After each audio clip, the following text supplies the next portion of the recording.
It gives you a bigger picture than what you're usually used to. When you look at the news and they raise interest rates or inflation is going up, and like people don't actually know what that means. To be honest with you, politicians, you see some of the politicians speaking about it, and you can tell they don't know what they're talking about. They have no idea. Why? Because they didn't study economics? No, you can tell. You can tell, like, by just the way they're speaking and their body language, that they're not 100% confident. But when you're actually learning this degree and you're actually going to depth about it, and you actually see like what type of impact all of this has on the bigger picture, it's amazing. It's really cool. Like, also, I think especially now when we're having COVID, when we're post, well, wouldn't say necessarily post, but we're getting out of the pandemic. We're on our way out, and now we're starting to see the effects on inflation.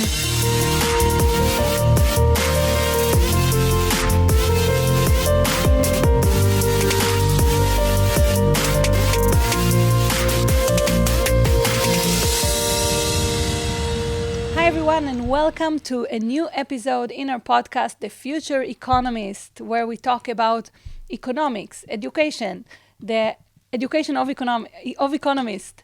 My name is Dr. Yael Hadass. I'm the academic head of economics at Rafael Recanati International School at Reichman University, a double major degree, business administration and economics. And today I have a guest. My guest is Jonathan Beeri, a first-year student. Welcome, Jonathan. Thank you. Thank you. Great to have you. And as we always start, we always want our listener to know who you are, where you're from, and, tell us a little bit about yourself. So my name is obviously Jonathan Beeri. I'm originally from New Jersey, from Cresskill, New Jersey in America. I actually moved here a very long time ago. I've been in Israel for years already. So I'm not really new or anything. I did the army, did high school here and whatnot. And yeah. And you chose to study in English? I chose to study in English, yes, because it's still my mother tongue. My English is still definitely significantly better than my Hebrew. And I just feel very comfortable with it. And you immigrate to here with your family? Yes, I did. And you are a native Hebrew speaker? I wouldn't say native. No native, but yeah. Yeah. Hebrew speaker. That's funny. I never talked with you Hebrew. I always discover that in my podcast. Oh, we actually use my native language. That would be nice. Fantastic. And okay, so you're not away from home. Normally I ask people, how they feel away from home, but no. So how was it for you to come to the university, to this international Well, community? Actually, I went to a high school where it wasn't necessarily an international school, but my high school, there were a lot of international people. So I wouldn't say it's the same, but it was a very similar vibe, I would say. Which high school? Ostrovsky High School in Ra'anana. Mm-hmm. So I was actually in a new immigrant class. Like I was in a Kitat Olim class we had French people, we had Americans, British. We even had someone from Kenya. Mm-hmm. Wow. We had people from all over the world in our class, and so I actually was used to like a similar type of atmosphere, I would say, to what we have in international school. But after being in the army and being like and going through COVID and being in lockdowns and whatnot, it's really awesome to be in an atmosphere like this, which actually made me very happy when I was in high school. So that's pretty cool. So it's sort of like going back to such a yes. Returning to such an environment. It's not exactly the same because obviously there were different issues. Everyone who was with us, they were thinking about what they're going to do in the army, and here it's more like people are thinking what are they going to do after? Are they going to go to the army? If not, what are they going to do when they come back home? What did you do in the army? I did a bunch of different things. I served in the Menashe Brigade in northern West Bank, in which I did several things. I was in communications there, and I did several different things. I was, I actually don't even know how to say this in English. I was a sambat. Mm-hmm. And after that, I became the commander of our command center. And I also became commander of encryption for a period of time. I did several different things until eventually I got released. And did you enjoy it, the army? I wouldn't say enjoy is the right word because it was a very challenging service, but I felt I grew a lot from it, and it was I think that's the reward I got. That the army is not necessarily supposed to be enjoying. It's like it's not fun. It's not a day camp, Yes. So when I came, I look back at the person I was when I came back in there and the person I was when I got out. It's like two completely different people, and I think that process, the way it matured me, maybe those few years weren't that fun, but I know that it's going to be so rewarding for me. I feel it's already rewarding for me now when I'm in university, and I feel it's going to be even more rewarding for me when I eventually graduate and go into the working force. And it gave me a work ethic, and it also gave me, I would say, a consistency, which I didn't have before I started the army, which I'm very thankful for. Fantastic. So you finished that, and then you chose to study business administration and economics. Why? So, all right. So this is actually kind of funny, but I knew I was going to come to IDC since I was in high school. Because of the international school? Yes, because I wanted to do college in Israel, because obviously college in America, you have to pay so much. I did not have the money for that. And I didn't want to study in Hebrew because I felt that in high school, it was very difficult for me to study in Hebrew. So I wanted to study in English. Significantly easier for me to learn in English. So I knew I wanted IDC. And in IDC, I started looking at all the programs, and I started thinking to myself, all right, what am I good at? What do I like doing? And the two things I like most is, one, I love numbers. I love dealing with math, numbers. I love it. I don't really know how else to say it, and I love being around people. I love being social, being communicative. So I felt after looking at all the degrees and all the different programs, I felt that this was the best path for me and the best way to utilize my strengths and my passions, I would say. Interesting, because you could also choose, for instance, computer science, which is very mathematical. But then it does not have the same human interaction, I would imagine. Exactly. That was the main thing. It was I was thinking about doing computer science, but it also, finance interests me more than high tech, as strange as that sounds. So that was Why is it so strange? No, because most people in Israel, they're always trying to figure out a way to get into high tech, but the reason is because of money. But I was always much more intrigued about finance. I was always much more intrigued about what was going on in the stock market and everything than what's going on in high tech, to be completely honest. Mm-hmm. So are you also involved in the investment group then? Yes, I am. Yeah? I just had a whole discussion with Maya about that.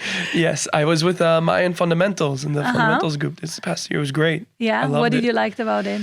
The practicality of it. When you're doing a degree, it's like you learn the basics, but you learn the basics of everything, which is amazing. You need that. But you don't know how everything practically works in the field, if that makes sense. You don't know how it's like when you're working for an investment bank or when you're working for a hedge fund or whatnot. You don't know. And when we were an investment group, it felt like we were going a lot more into the practicality of finance, the practicality of macroeconomics, which was really, really cool. How did they do that exactly?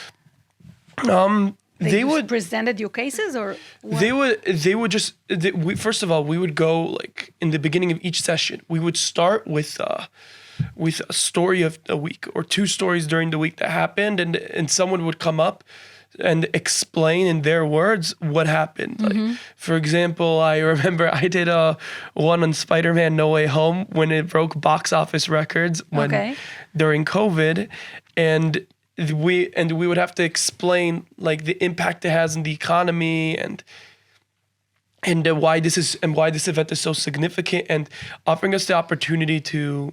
This is an example, offering us the opportunity to go through events and see the things that we learn, how it impacts real life.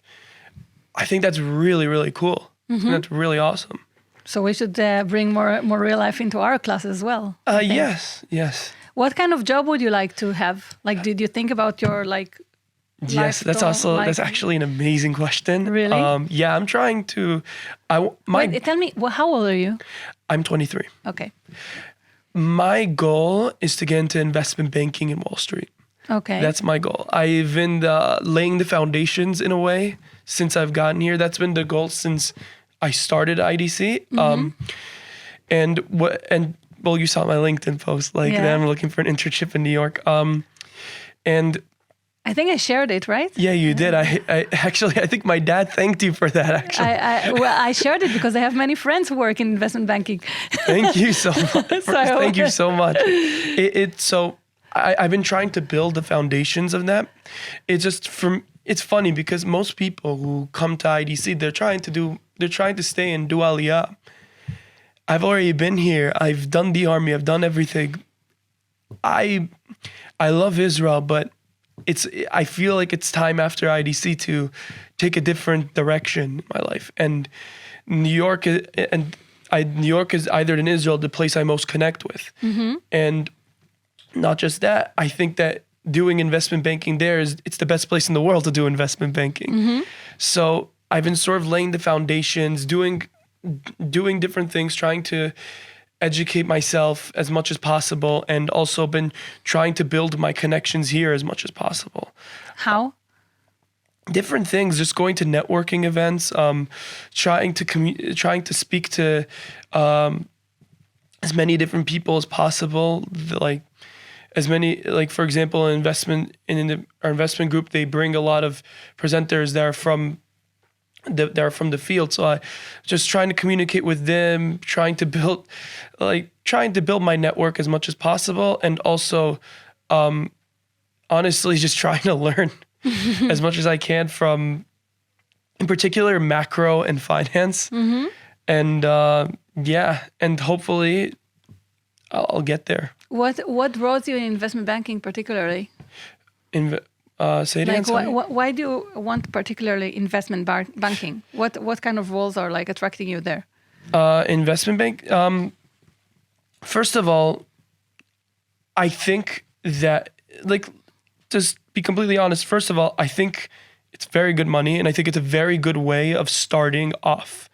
Because you have several different roles you can start off. But I think investment banking is the best way you can start off in finance until I go on to do something that I actually like more. It might not necessarily be investment banking, but I think it's the best starting place in that world, because once you're in investment banking, you're doing working 16 hours a day, which thanks to my army service, I've already experienced working 16 hours a day. In a much better setting though, with restaurants and good restaurants, money. Good money. It's not the army, you cannot compare it. And I think also it does go into more of my mathematical, I would say analyzing stocks and stuff like that. So I think it would be the best start and and I think it would be something I'd really enjoy. And I think that would be the best way to kickstart my career in Wall Street. And yes, I know I have a lot of friends in America that they tell me you're crazy. Why?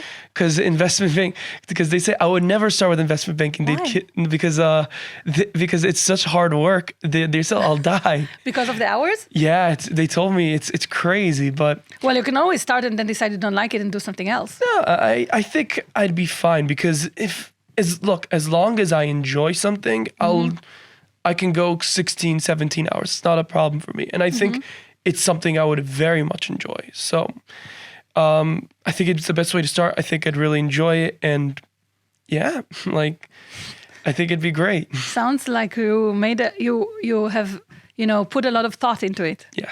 I think you're totally right. I mean, seeing the whole picture, it sounds like you're in the right direction. Thank you. Yeah, I think so. Excellent. So, okay, so now after we discussed your whole career and how you're going to work into it, let's talk a little bit about economics, our classes. Part of the purpose of this podcast is sort of to expose what is economics, because people just don't know. That's what I learned. People, when I talk with them about economics, they think it's all about money, and it's not. So what do you think? How do you see this profession? Well, you mean like in general economics, or are you speaking particularly about macro, micro? Like, Well, this year you just studied macro and macro, so you don't have more than that to discuss yet. I think that that what's very interesting about economics is that it gives you a bigger picture than what you're usually used to. When you look at the news and they raise interest rates or inflation is going up, and like people don't actually know what that means. To be honest with you, politicians, you see some of the politicians speaking about it, and you can tell they don't know what they're talking about. They have no idea. Why? Because they didn't study economics? No, you can tell. You can tell, like, by just the way they're speaking and their body language, that they're not 100% confident. But when you're actually learning this degree and you're actually going to depth about it, and you actually see like what type of impact all of this has on the bigger picture, it's amazing. It's really cool. Like, also, I think especially now when we're having COVID, when we're post, well, wouldn't say necessarily post, but we're getting out of the pandemic. We're on our way out, and now we're starting to see the effects on inflation, on interest rates, on and just the worldwide economy, and obviously the stock market. And I think in particular right now, economics is very, very, very important. And I think that especially like when you're voting for your next prime minister, your next president, you should understand a certain like basic level of economics, so you know what their economic plan is. Because at the end of the day, that's what's going to most impact you. Their economic policies, that's what's going to most impact you personally, right? So I think what's cool about economics is just understanding the bigger picture, how it impacts everything, the domino effect of it. Mm-hmm. I think you're right, and it's nice that you have this view already in the first year. Maybe the combination of studying and doing the investment group and everything together, and all the thought that you. But I agree with you. It is something I think that everybody should learn. And at this point, I think it's too bad for that only economics students have that. Actually, getting to that, I was off. There was this guy one time. It's a mutual friend. And he one time came up to me. We were in this gathering, I would say. It wasn't necessarily a party. He came to me and he started saying, yeah, I like crypto, I like this. And I started giving him my opinions, and we had an interesting conversation. Later, he calls me and he says, look, I have a great startup idea. I really want to pitch it to you. I want to see what you think. I'm like, all right, great. And then we meet. And when it was clear to me, and his idea, while being creative, I won't get into it because it's his idea, I don't. Yeah. But while being very creative, it was very unrealistic because of a lack of knowledge in economics. And I told him, look, it's not a bad idea, but the way you want to do it, it's not possible. You have to do an economics course on the internet, do something, just to educate yourself, because if you won't, this idea will never land. So I just wanted to give a little example of how it's actually a great example, that we had an event here only last week with the alumni of this program. And we had a very interesting speaker, Ronen Nir, who is a very, VC person, Ronen Nir. And he talked about Economist and high-tech. And his message was very interesting. He said that they did a research here in Aaron Institute with Reichman and studied the high-tech. And what they saw, that you think that in high-tech they need programmers, but they actually need much more business people and economics people. And basically also gave us all kind of examples that, you can have the amazing technology of ever, but if you don't have a good business model, it will not work. Yeah, actually, it's funny that you're saying that, because my dad does miluim, and he's a katzin miluim. He's an officer in miluim, and his second in command in his role is actually someone who is in finance in Israel and is working with. He's not necessarily working for one investment bank. He's working with a few. And I wouldn't say like working under anyone. He's just working with them on different projects. But I spoke to him on the phone one time and he told me, look, there's a severe lack of people in the economics department in Israel. People who are doing economics, they're leaving to Europe, they're leaving to America, but there's a lack of people in that field in Israel. And he not just said that, he actually, it's funnily enough, he said that the program in IDC is gaining traction, that it's being talked about in these fields, and that it is gaining a reputation in Israel because the people that are leaving this program are actually doing such a good job outside that people are talking about it. So there's actually, like, for people in our degree, there's actually several opportunities outside that they just don't know about yet because we're still in the very beginning. Mm-hmm. That's great to hear. that we have such a good PR outside. I do know it, but I didn't know that, I actually heard it. Mostly I hear it from people who are very close to me. I'd never heard it from, just from like a general notion. So it's interesting to know. It's still in the beginning stage, but I think if it continues like this, right, then in a few years from now, it will be known as one of the better economic programs. Like, I spoke to the head of an economic program, friend of my uncle's, in one of the other universities in Israel. And I won't say what university or who out of respect, but I'll just say it was a very top university. And she was telling me what they were learning and what they were learning part of the program. And the first thought that came to my head is, like, what we're learning in our program is probably more advanced than what they're learning. We're ahead of the curve, and this is a top university, a top program. So it just shows that we're stepping up the level, which is great. I'm happy to hear it. That's our goal, That's definitely our goal. And I must say that it's quite challenging to do a degree in economics. Like, not everybody really stays. I mean, many times we have people start and then they decide it's too demanding in terms of math, and they just transfer. By the way, one of the advantages of coming to Reichman University is that we allow everybody, not everybody, but you still need some minimum math, but we allow many people to start and allow them, if they feel that it's not for them, to just find another degree within the university, and it's very easy to transfer. But I must say that it is a challenging degree, and I can tell you that every year when I am meeting the third-year students, I feel like I'm in the Sayeret. It's like, seriously, people are very strong. Actually, someone who's one of my childhood friends is in third year, Yael Kedar. Oh, he's great. He's brilliant. This guy is brilliant. He really, really prepared me before I came. He told me, look, it's a lot harder than what you think. You have to be prepared for exam period, for sleepless nights, be prepared to organize your time correctly, because if not, you're going to have a very, very hard time.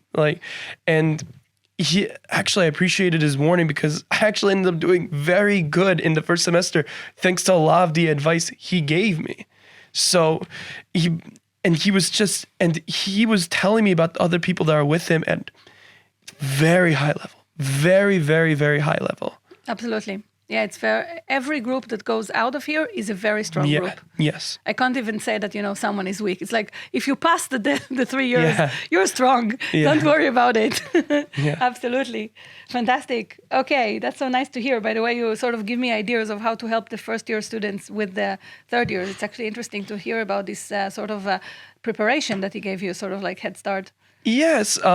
I just think that, and this is what I felt in the first semester, that a lot of us were very overwhelmed. Like, we not necessarily overwhelmed, but a few of us were just taken by surprise by the amount of material, I would say. Not everyone, obviously, but a good amount of us were very taken aback. And I think that if there was a way to prepare us for how to study, for example, something I learned with Chevel, learning for Chevel's math exams, is you have to watch every video on his website, because Chevel when he grades his exams, he doesn't necessarily give too much emphasis on the answer itself. He emphasizes how you do it. He's very strict in how you do it. And if you look at his videos, he's going step by step by step. I was told this beforehand, so I knew to do it. But if I wasn't, I probably would have failed his first exam, because I would have just done it my own way, and he would have taken 4 points here, you didn't do it this way, 3 points here, didn't do it that way. So I think that having someone that having maybe 2-3 people from third year that could sort of be there to give advice to the first year students, I think that'd be a great idea. I'm taking it, and I'm also hiring you. I'm already inviting you to do this. Absolutely great. Let's see, what else can we talk about? Okay, so we already talked on so many things. I always prepare some leading questions, and then the talk is coming, and I was like, okay, we already did that. I didn't answer, but we did that. Okay, fantastic. So let's talk about the future of university. This is something I ask everybody in the podcast, and I tell you why. It's sort of like a research. It's what we call in academia qualitative research, which means that we ask for people's opinions and see if many people repeat the same opinion. It's sort of like saying that, hey, we found the truth here. So my question for you is that since COVID-19 have taught all of us that we can actually study remotely and we can do courses online, why would people even come to university? Do you think there's a value in being in university, or we can just enjoy our new technology and be done with it? It's a very good question. I think that just the way we learn in university will change, and I think content of the courses will change, because now that you have the internet, you have less and less people that are actually doing degrees. A lot of people will do a course in economics, or a course in Python, or a course in this, or a course in that on the internet, and just be done with it. And then they'll put in the resume, I did a course in ABC, right? Mm-hmm. I think that what university is going to look like in the future is that you're going to have I think first of all, it's going to become sort of half online, half in person. So, I think it's going to stay the way it is right now, where you have some people on Zoom, some people in class. And I think that will, because you'll have more people being on Zoom, I think you'll have more and more people that'll just be like, all right, I'll work while doing my degree. I just think that university, the way it will look, will just change. Not drastically, but it will change. And I think that also you're going to start, as we advance and there's more and more advanced, for example, I know decreased significantly, but cryptocurrency, I still am at least in Ethereum, I'm still a believer in Ethereum, or the metaverse, which I am a believer of. I think that when you have more and more things like this, then the content of what we're learning is going to change. Right, because I think that, for example, if you're learning about economics, and I think that the metaverse might actually, I wouldn't say completely globalize economies around the world, but it will definitely change how things will look economically worldwide. Right? We were talking about this actually before we went on air. For example, if you're in the metaverse and you have person from Israel that's working in a Chinese company through the metaverse, right? Because you're gonna have a whole different world in there, and several different people from all around the globe there. What currency are they gonna use, right? Because if you're gonna have an American person in Berlin, and he can't, and he has dollars, but it's and then you have also several different people, when I mean Berlin, I mean the metaverse version of Berlin. And then you have also someone from Brazil. So you have several different other people in a location that's not actually used for their currency. Now I have an answer. I just want to say to our listeners that you asked me that in class once when we talked about, do you remember when we talked about monetary policy? And you asked me what will be the world if you would have a metaverse, and then you have a lot of people from all over the world in one location, which is actually virtual, which is metaverse, how it will affect economic policy. Yeah. And I told you at that time, I need to think about it. Yeah. And I must tell you that I got so confused by your question that I did not have a good answer. But as you were talking about it right now, I finally got it. And let me help you. You're saying that metaverse is sort of a universe that is virtual and people from all over the world are meeting. Yes. So it makes sense that they would have a common currency. Yeah. Otherwise, it would be a mess. All the time you have to exchange. Exactly. I agree with you. I think that it makes sense for metaverse to issue their own currency. And then metaverse is like a country. Okay? Yeah. Imagine that it's it's one country, sort of like a country that has its own currency, which means it has its own central bank, its own monetary policy, and its own economics. The out of metaverse world is not going to be eliminated, right? We're not going to all move into the metaverse and be virtual. Yeah. Obviously, we need. Obviously. So it seems to me the question is, how big is the metaverse? If the metaverse is as big as a country, let's say the US, then it would be just another country. If it would become like so global that everybody would move in, then it would be a different situation. But if it's like another country, then will other countries actually treat it like another country? As weird as that sounds, economically, maybe yes. It brings a lot of questions, and I think that if the metaverse does become big, it's not guaranteed it'll become big. There have been different versions of ideas of the metaverse that haven't passed. But if it does, it can change things significantly, right? And I think we're seeing things change in front of our eyes. For example, the idea that a lot of countries want to move to pure digital currency, right? I understood that Israel's supposed to launch its digital currency pilot in 2023, if I'm not mistaken. That could be very risky. Why? Because if you have a digital currency, then the government has complete control over the currency. They can do whatever they want. But now they also have control. But it's different because you can, for example, you could actually put one. I'm trying to think of how to explain this, but you could do several different things like you can't do right now. For example, they want to move into blockchain, right? That's what the deputy governor of the Bank of Israel said. They want to make it based off of blockchain, in which like the private user has complete privacy, like of his finances. But then the government can do what it wants. The government can see what you're doing with your finances, right? No one else can, but the government can. The government can watch over it. I see what you're saying. Yes. So I see what you're saying. It's like basically you're losing your privacy. They know exactly what you spend. Like they're saying you're adding your privacy, but you're not actually adding your privacy because the government, if it's all based on blockchain, the government can completely see everything.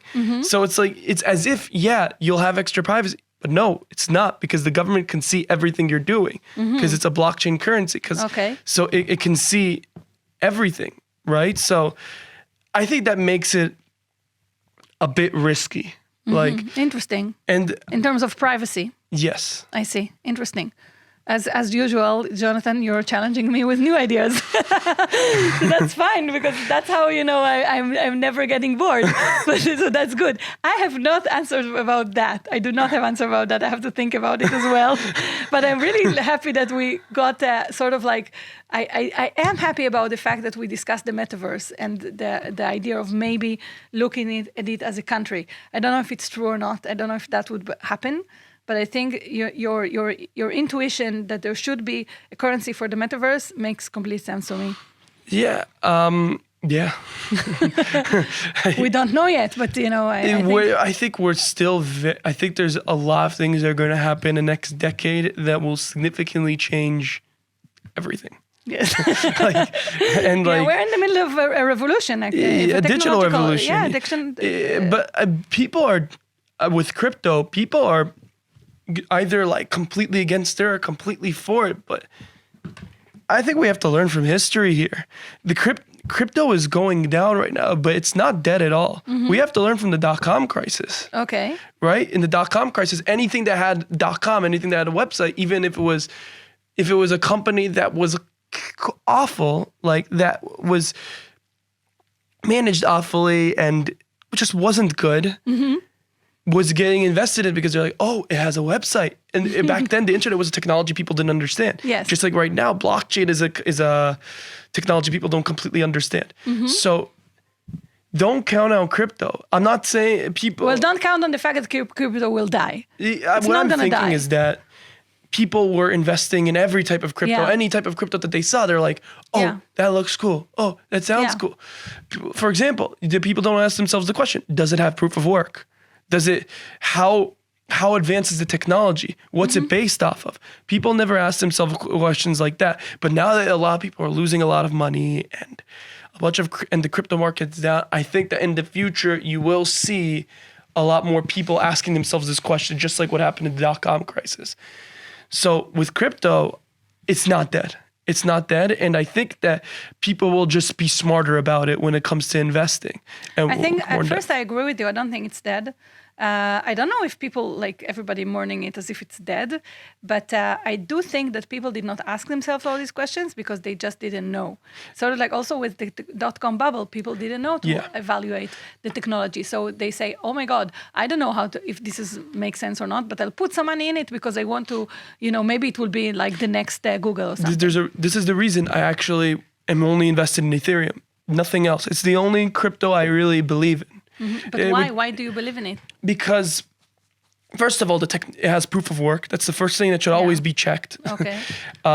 Second of all, it's the Ethereum blockchain network is what most of the NFT world is based off of. Okay. There's a lot of value there. And NFTs has a lot of value. If you look, for example, if you look in the real estate agency right now, right? It's very difficult when you're renting an apartment where you have to bring in lawyers, go over contracts and everything. If it's a smart contract, if it's NFT based contract, it solves you so much time, so many problems, it's a lot of money, right? So I think that and by the way, NFTs, it's not necessarily in the way people are looking at it. People are looking at more artwork, but the value of NFTs is the smart contracts. It's where, for example, think about how it can change the real estate industry or the motor industry or a bunch of honestly different other industries, right? So I think that has a lot of value behind it. I think that has a lot of value. So those are the main two reasons I really believe in Ethereum. But either, like for me, Bitcoin, which yes, it does have proof of work. Yes, the technology is very advanced. It's sort of like investing in gold, I would say. It's like, for me, it's the equivalent of the crypto market is investing in gold. Okay. That's the way I see Bitcoin, which I, by the way, could be completely wrong about. Of course, I would love to. Don't take this as investment advice. This is theoretical ideas. I could be completely wrong about everything I'm saying right here. This is just thoughts of a first year business economics. But I must say that you have good reasons. I mean, I really enjoy listening to your thought, and I think, when you volunteered to this podcast, I said, now this is gonna be interesting. Now I'm very happy you came. I know how you think. It is like, oh my goodness, this is so interesting. So people, don't take it as investment advice. This is definitely not the purpose of the podcast anyway. No, it's just. But we do brainstorm here. Like, this is actually the idea of the podcast is to also brainstorm about the future. But I was more sort of like inclined to talk about the future of education, but I think you took it very interestingly, like on the future of economics in general, which is also really interesting. So that's fine with me. I'm very happy. Yes. This last year, I've just sort of gotten all into it.